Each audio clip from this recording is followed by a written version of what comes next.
আমরা এবার সবাত শ্বসনের হোল প্রসেসটা কভার করব, সাথে এটিপি, এফএডিএইচ এবং এনএডিএইচ কোথায় উৎপন্ন হচ্ছে, কতগুলো উৎপন্ন হচ্ছে, এটা আমরা শিখব।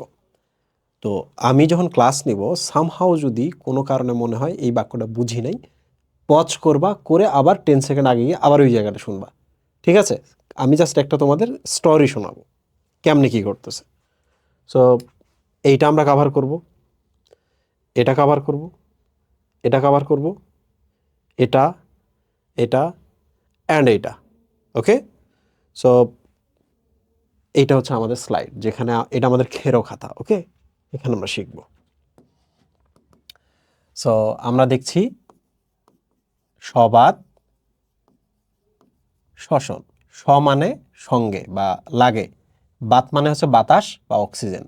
তাহলে যে শ্বসন প্রক্রিয়ায় অক্সিজেনের উপস্থিতি থাকবে তার নাম সবাত শ্বসন। ওকে, সো সবাত শ্বসন একটা বড় প্রসেস, বাট জিনিসটা খুবই সহজ। আমি যেটা করব, আমি তোমাদের প্রথমে এক কাজ করি, এটা পুরোটা একটা সেল। হ্যাঁ, আমি সেলের বাউন্ডারি দিলাম না, এই বোর্ডটা পুরোটা একটা সেল, এবং সেলের এখানে একটা মাইটোকন্ড্রিয়ার আমি ছবি দিলাম। কোথায়? এখানে আমি একটা মাইটোকন্ড্রিয়ার ছবি দিলাম। ওকে, মাইটোকন্ড্রিয়া কয় মেমব্রেন বলো তো? Double membrane. ভেতরে যে মেমব্রেনের আমি ছবিটা দিলাম, এই ছবিটা কেমন হবে বলো তো? এই ছবিটা হবে হচ্ছে ক্রিস্টিযুক্ত, তাই না? ক্রিস্টিযুক্ত। সো ক্রিস্টিগুলো অ্যাকচুয়ালি মিড লাইন পার করে যাবে, বুঝছো? এই পর্যন্ত যাবে মিড লাইন। তো এইটা এদিক থেকে আসলে মিড লাইন পার হবে, বাট আমি এক কাজ করতেছি, আমি ছোট ছোট করে দিই যেন আমি একটু গ্রাউন্ড পাই লেখার জন্য। ওকে, আমি এরকম করে দিলাম।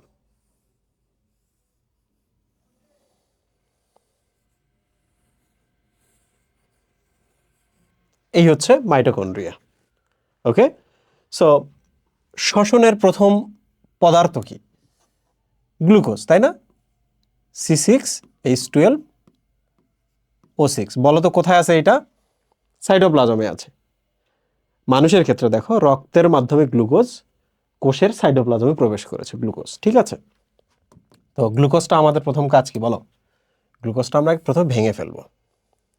গ্লুকোজ যদি আমরা ভাঙি, আমরা পাবো পাইরুভিক অ্যাসিড। ছোট করে দিলাম। পাইরুভিক অ্যাসিডের কার্বন কয়টা জানো? 3টা। তাহলে বলো তো একটা গ্লুকোজ ভাঙলে কয়টা পাইরুভিক অ্যাসিড পাবো? 2টা পাইরুভিক অ্যাসিড পাবো। তাহলে 6টা কার্বন আছে গ্লুকোজে, পাইরুভিক অ্যাসিডে 3টা করে 6টা কার্বন আছে। কোনো কার্বন কি বাইর হয়ে গেছে? ভালো করে চিন্তা করো, কোনো কার্বন কি বাইর হয়েছে? না, রাইট? ওকে, তো এই যে পাইরুভিক অ্যাসিডটা দেখতেছো, এই পাইরুভিক অ্যাসিডটা এখন পরবর্তী কাজের জন্য দেখো কোথায় যাচ্ছে। এই মেমব্রেনটা ভেদ করবে প্রথমে, বাইরের মেমব্রেন, তারপর ভেতরের মেমব্রেনটা ভেদ করে এই যে দেখো এখানে 2টা পাইরুভিক অ্যাসিড চলে আসছে। তারা কোথায় প্রবেশ করলো বলো? এটা বাইরের মেমব্রেন, বহিস্থ পর্দা, অন্তঃস্থ পর্দা বা ক্রিস্টি, আর এটার নাম কি? ম্যাট্রিক্স। তাহলে বলো পাইরুভিক অ্যাসিড কোথায় গেল? মাইটোকন্ড্রিয়াল ম্যাট্রিক্সে। তাহলে বলো তো পুরো সবাত শ্বসন আমরা কয়টা জায়গায় ঘটাচ্ছি? সাইটোপ্লাজমে ঘটাচ্ছি এবং মাইটোকন্ড্রিয়ার ম্যাট্রিক্সে দেখতেছি, তাই না? মাইটোকন্ড্রিয়ায় ঘটতেছে। এখন পাইরুভিক অ্যাসিডটা কি হয় জানো? এই পাইরুভিক অ্যাসিডটা ক্রেবস চক্রে প্রবেশ করতে চায়। কোথায় প্রবেশ করতে চায়? ক্রেবস চক্রে। এখানে একটা চক্র আছে, দ্যাট ইজ কল ক্রেবস চক্র। কিন্তু পাইরুভিক অ্যাসিডকে ক্রেবস চক্র বলতেছে আমি তোমার নিব না, শর্ত আছে। তুমি যদি আমার এই চক্রে প্রবেশ করতে চাও, তোমার 3টা কার্বনওয়ালা অবস্থায় আসা যাবে না, একটা কার্বন কমাইতে হবে। কি করতে হবে? একটা কার্বন কমাইতে হবে। তো দারুণ ঘটনাটা ঘটে দেখো, পাইরুভিক অ্যাসিডগুলো পরিণত হয় অ্যাসিটাইল কো এতে। এবার বলো পাইরুভিক অ্যাসিডে কয়টা করে কার্বন থাকে? 3টা করে। 3 দুগুণ 6টা।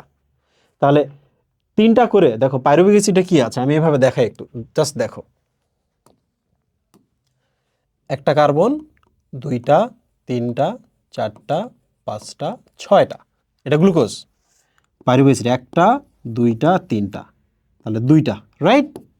পাইরুভিক অ্যাসিড কিন্তু 3 কার্বনের। এখানে আসো তো, 1টা, 2টা, 3টা, 2 ইন্টু, তাহলে পাইরুভিক অ্যাসিড 3 কার্বনের আছে। তাহলে এইটার কি অবস্থা বলো তো? 1টা, 2টা পাইরুভিক অ্যাসিড থেকে 2টা অ্যাসিটাইল কোয়ে পাবো না?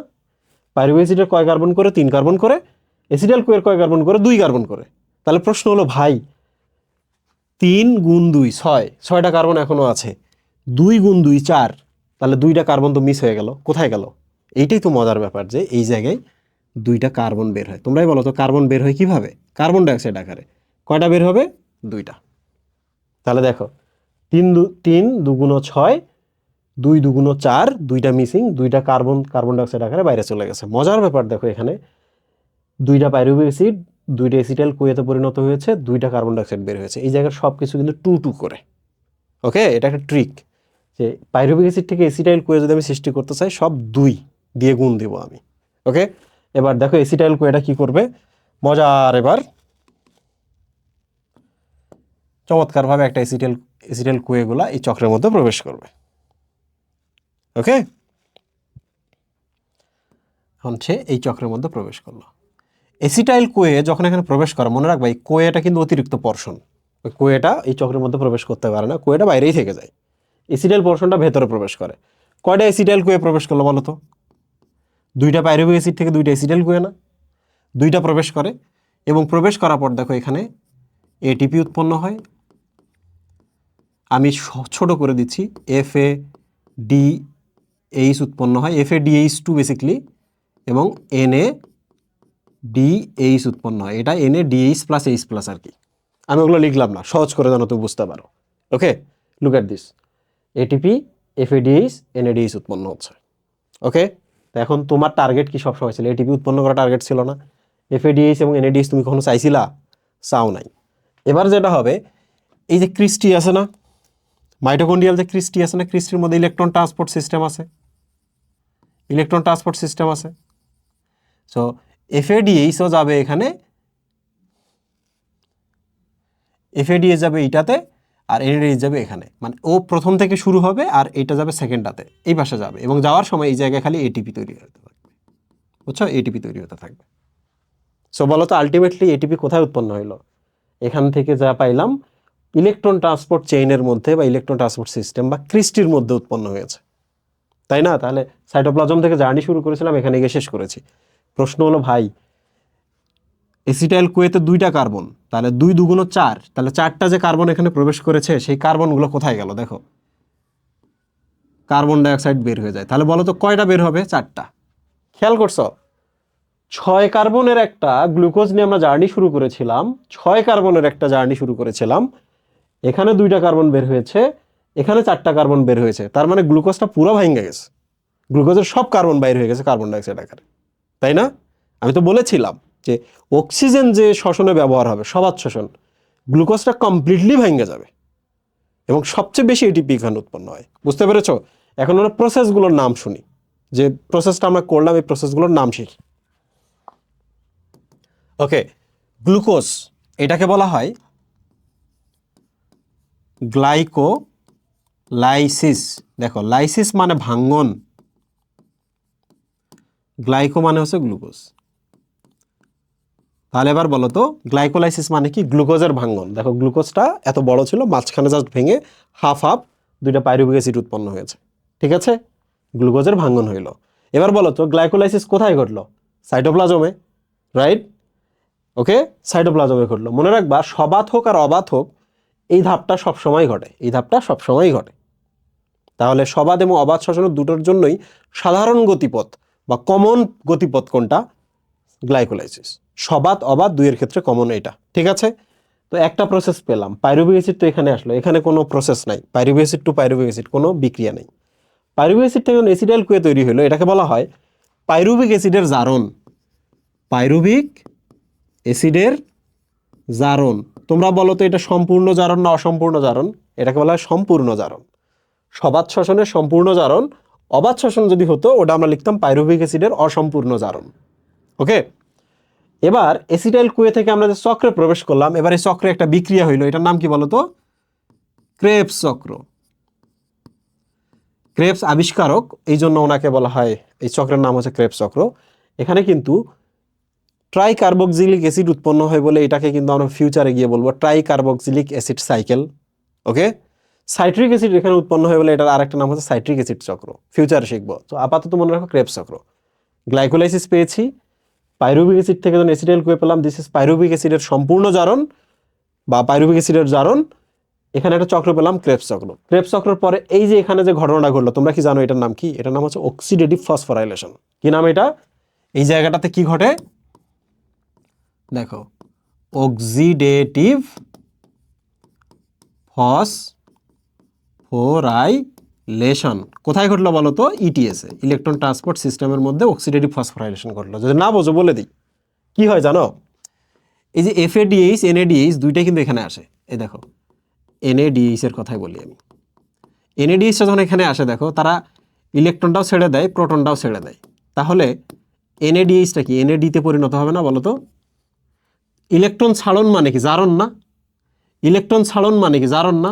তাহলে অক্সিডেটিভ মানে অ্যাকচুয়ালি জারণ। তার মানে এখানে ইলেকট্রন ছাড়নের ঘটনা ঘটে এর এবং এরে, এই জন্য এই জায়গাটাকে বলা হয় জারণ বিক্রিয়া ঘটতেছে বা অক্সিডেশন ঘটতেছে, সেখান থেকে অক্সিডেটিভ কথাটা আসছে। আর খেয়াল করো তো এখানে এটিপি উৎপন্ন হয়েছে কিনা। আমি তোমাদের বলছিলাম না, এডিপির সাথে যদি ফসফেট যুক্ত হয়, দ্যাট ইজ কল্ড ফসফোরাইলেশন। তাহলে ফসফোরাইলেশন আসছে এটিপি তৈরির ব্যাপারটা দেখে, এডিপির সাথে ফসফেট, ফসফোরাইলেশন। আর এখানে যেহেতু জারণ ঘটলো এই জন্য অক্সিডেটিভ ফসফোরাইলেশন। প্রিয় স্টুডেন্ট, এবার বিক্রিয়াগুলোর নাম বলো তো? গ্লাইকোলাইসিস, পাইরুভিক অ্যাসিডের জারণ, ক্রেবস চক্র, অক্সিডেটিভ ফসফোরাইলেশন। কোনটা কোথায় ঘটতেছে? এইটা শুধু সাইটোপ্লাজমে, আর বাকি সবগুলো কোথায়? মাইটোকন্ড্রিয়ায়। আবার দেখো মাইটোকন্ড্রিয়া ম্যাট্রিক্সে কি কি ঘটতেছে? পাইরুভিক অ্যাসিডের জারণ এবং ক্রেবস চক্র ম্যাট্রিক্সে ঘটতেছে। আর ক্রিস্টিতে কোনটা ঘটতেছে? অক্সিডেটিভ ফসফোরাইলেশন বা ইটিএস গুলো আছে ওখানে। তাহলে আমরা লোকেশন পাইলাম, কোথায় কি উৎপন্ন হয়, কিসের পর কি উৎপন্ন, এটা পাইছি, রাইট? এবং আমরা দেখেছি যে কার্বন ডাইঅক্সাইড কতগুলো উৎপন্ন হয়, এটা আমরা দেখেছি। এখন প্রশ্ন হলো ভাই আমাদের এটিপি কাউন্ট করতে হবে। এটিপি কাউন্টিং খুব সোজা, হ্যাঁ, আমি তোমাদের শেখাই, শেখানোর পর ট্রিক শেখাই দিই। এই জায়গায় দুইটা এটিপি খরচ হয়ে যায়, বুঝছো? কিন্তু এখান থেকে 4টা এটিপি তৈরি হয় এবং 2টা এনএডিএইচ উৎপন্ন হয়। কয়টা? 2টা। চমৎকার একটা ট্রিক শেখাই দেবো, হ্যাঁ, টেনশন করো না। এখন পাইরুভিক অ্যাসিড থেকে পাইরুভিক অ্যাসিড এখানে বিক্রিয়া হয় নাই। এই জায়গায় কি ঘটনা ঘটে? এই জায়গায়, হ্যাঁ, আমি একটা চক্র এর মধ্যে দিয়ে দিই, বক্সের মধ্যে, নইলে দিলে এলোমেলো হয়ে যাবে। দেখো আমি বলছিলাম না এখানে 2 এর সূত্র, 2টা পাইরুভিক অ্যাসিড 2টা অ্যাসিটাইল কোতে পরিণত হয়, 2টা কার্বন ডাইঅক্সাইড বের হয়ে যায়। মনে রাখবা এখানে 2টা NADH উৎপন্ন হয়। তাহলে সব 2 না এই জায়গায়? সব 2 না? তাহলে সব এখানে 2। এখানে একটু তাকাও তো, দেখো তো 2টা যেহেতু খরচ হয়ে যায়, তার মানে 2টা এটিপি 2টা NADH, এখানেও সব 2টা না? মনে রাখা সহজ না? যোগ বিয়োগ করে 2 বানায় ফেলবা। 2টা এটিপি উৎপন্ন হচ্ছে, পাচ্ছি আমরা 2টা NADH পাচ্ছি। 4 লিখছি কেন? কারণ 2টা খরচ হয়, 4টা উৎপন্ন হয়, তাহলে 2টা বাদ, রাইট? আচ্ছা, এই জায়গাতে এবার চলে আসো। এই জায়গাতে দেখো এটাও 2টা, এটাও 2টা, এটা শুধু 6টা। এই একটা জায়গায় গিয়ে তোমার মনে হবে যে এইটা মুখস্থ রাখতে হবে। NADH যেটা সবচেয়ে না, যেটা না, যেটা সেটা বেশি না, বেশি। ওকে, তাহলে দেখো যোগ বিয়োগ করলে এখানে 2টা এটিপি 2টা NADH, এই জায়গা তো সবই 2 এর সূত্র মানে, আর এখানেও সবই 2, শুধুমাত্র একটা 6। ঠিক আছে? ওকে, তাহলে এবার আমরা কাউন্টিং করি, দেখি আমরা মিলাইতে পারি কিনা। ওকে, মিলাইতে পারি কিনা দেখি কয়টা। দেখো 2টা এটিপি উৎপন্ন হচ্ছে -2, 4টা এটিপি +2। এটা ফিউচারে যদি ভাঙে, বুঝছো, 3টা করে। শোনো, এটিপি থেকে আমরা একটার ইকুইভ্যালেন্ট, FADH যেটা সেটা 2টা এটিপির ইকুইভ্যালেন্ট, আর NADH যেটা সেটা 3টা এটিপির ইকুইভ্যালেন্ট। ওকে, তাহলে বলো তো 4টা, আমি এখানে একটু ভুল হয়েছে। আবার দেখো 2টা খরচ, তাহলে -2, 4টা উৎপন্ন হয়েছে +4, NADH মানে কি 3টা না? তাহলে 3 × 2 = 6 +6। এখানে দেখো 2টা NADH উৎপন্ন হচ্ছে, তাহলে ওখানেও +6। এখানে দেখো তো 2টা ATP +2, 2টা FADH মানে কি 2 এর ইকুইভ্যালেন্ট, তাহলে +4, 6টা NADH 3টার ইকুইভ্যালেন্ট, তাহলে 318 +18। যোগ বিয়োগ করো তো, দেখো 18 আর 2 হচ্ছে 20, 6 আর 4 10, তার মানে 30 হইলো এখানে। 6 আর 4 10, তার মানে 40 আমি পেলাম। -2 না, এখানে -2, তাহলে -2 যদি করি 38 ATP। মনে রাখা কঠিন? বললাম না, সবগুলোই তুমি 2 2 মিলাই দিবা, শুধু NaDH2 6 লিখবা। রাইট প্রিয় বন্ধুরা, এখানে তোমাদের বইয়ে দেখি এমন কিছু আছে কিনা যেটা আমরা এখানে মিলাইতে পারি না বা অতিরিক্ত পড়তে হবে কিনা। আমি কিন্তু সব কভার করে দিয়েছি। ওকে, তোমাদের পরীক্ষায় প্রশ্ন আসবে স্টেপগুলোর নাম বলো, কোথায় কতটুকু করে উৎপন্ন হয় এটা বলতে হবে। তাহলে কার্বন ডাইঅক্সাইড মিলাবা, ATP মিলাবা, FADH2 মিলাবা, NADH মিলাবা। এই জায়গাটা খুবই সহজ, সব 2। এই জায়গাটা তো তোমরা জানো সহজ। এই জায়গায় শুধু একটু কমপ্লিকেটেড, যে এখানে যেহেতু 2টা কার্বন বাইর হয়েছে, এখানে 4টা কার্বন বাইর হবে, তাহলে 6টা হয়ে যাবে। গ্লুকোজের 6টা কার্বন, এখানে 6টা কার্বন হয়ে যাবে। ঠিক আছে, ওকে। তো একটু আমরা যাই তোমাদের বইতে, দেখি কোনো জিনিস মিসিং আছে কিনা।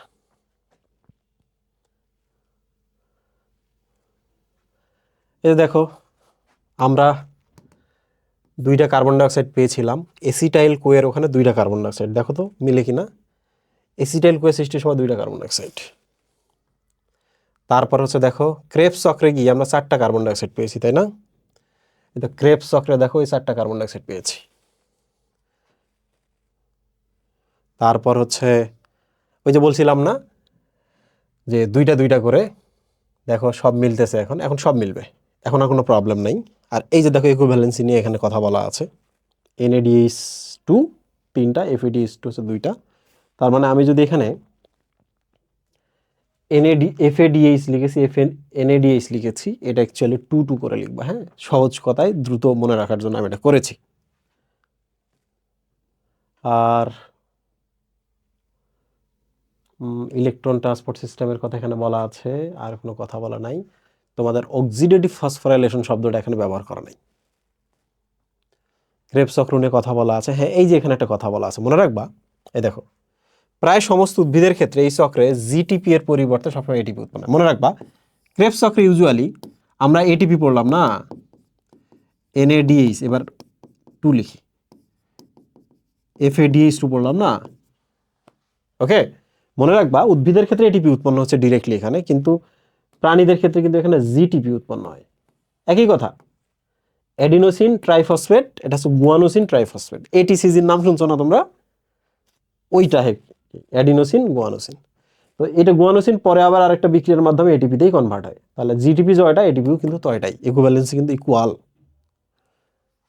আর কিছু নাই এখানে, এখানেও কিছু নাই, এখানেও কিছু নাই। ওকে, এই চিত্রটা একটু আমি বোঝাই দিই। ওকে, 1 মিনিট সময় দাও, যা পড়াইছি ওখানে ওইটাই, বুঝছো? এখানে কি করছে দেখো, প্রথমে গ্লুকোজ রাখছে। ওকে, তোমরা জানো গ্লুকোজ থেকে আমরা কি পাই বলো তো? Pyruvic acid. তাহলে এই পাশে একটা পাইরুভিক অ্যাসিড লিখছে, এই পাশে একটা পাইরুভিক অ্যাসিড, তার মানে একই জিনিস না, দুইটাই তো পাইলাম। এই পাইরুভিক অ্যাসিড দেখো কি হয়েছে, এসিটাইল কোয়ে, এসিটাইল কোয়ে। এই পাইরুভিক অ্যাসিডটা কি হবে বলো তো? এসিটাইল কোয়ে, তাই না? তাহলে এও একটা চক্রে প্রবেশ করবে, এও একটা চক্রে প্রবেশ করবে, এটাও ক্রেবস সাইকেল, এটাও ক্রেবস সাইকেল, তাই না? চক্রের পর কি হয় বলো তো? আমরা তো জানি যে বিভিন্ন স্টেপে কি উৎপন্ন হয়। একটা জিনিস শুধু করবা, সেটা হলো দেখো, আমি যখন পাইরুভিক অ্যাসিড থেকে এসিটাইল কোয়ে বানাইছিলাম, সব 2 দিয়ে গুণ দিয়েছিলাম। তো যেহেতু হাফ এদিকে লিখেছি, হাফ এদিকে লিখেছি, তাহলে এবার 1 দিয়ে 1 দিয়ে গুণ হবে, 1 দিয়ে 1 দিয়ে গুণ হবে, তার মানে টোটাল মিলে হচ্ছে 2 দিয়ে গুণ, তাই না? সো আশা করছি তোমাদের আর ইস্যু হবে না। কেমন লাগতেছে ক্লাস জানাবা, তোমাদের উপকার হচ্ছে কিনা জানাবা। আমরা ইউজুয়ালি প্রথম দিকে যাদের সামনে এইচএসসি পরীক্ষা, তাদের সিলেবাসটা কভার করে, ফুল সিলেবাসটা আমরা কভার করে দেবো। হ্যাঁ, তোমরা চিন্তা করো না। আর সবগুলো ভাঙা ভাঙা করে ক্লাস নেওয়ার কারণ কি জানো? ভাঙা ভাঙা করে ক্লাস নেওয়ার কারণ হচ্ছে যেন যে কোনো মোমেন্ট এই ক্লাসটা সামহাও আমি ভুল করেছি, কোথাও ক্লাসটা ভালো হয় নাই, কিংবা এর থেকে আমি ভালো ক্লাস নিতে পারি, এই ক্লাসটা আমি ইউটিউব থেকে সরাই দিয়ে ওখানে যেন আমি আরেকটা পার্ট ঢোকাই দিতে পারি। আর প্রত্যেকটা জিনিস একটা পার্ট পার্ট হলে একটা স্টুডেন্টের জন্য সুবিধা। আমি কি চাই, আমি দ্রুত ওই ক্লাসে ঢুকে ওই পার্টটা নিয়ে নিতে পারি। কমেন্টের মধ্যে অবশ্যই লিখবা, কারণ তোমাদের কমেন্টের মধ্যে যদি এঙ্গেজমেন্ট না থাকে, আমি কিন্তু বুঝতে পারি না যে তোমরা আসলে দেখছো কিনা। আর তোমরা কি চাও কিনা যে আমি তোমাদের জন্য প্রত্যেক দিন একটা করে এক্সামের ব্যবস্থা রাখি, এক্সামে যারা পার্টিসিপেট করো, যারা সেরা হবে, রাত্রেবেলা বিকাশ কিংবা ফ্লেক্সিলোড কিংবা ডেটা কিংবা কিছু টি-শার্ট গিফট করলাম ডেইলি বেসিসে। তাহলে রিকারেন্সি বাড়বে, তোমাদের কনসিস্টেন্সি বাড়বে, পড়াশোনাও করবা। জানাবা কমেন্টে। Thank you.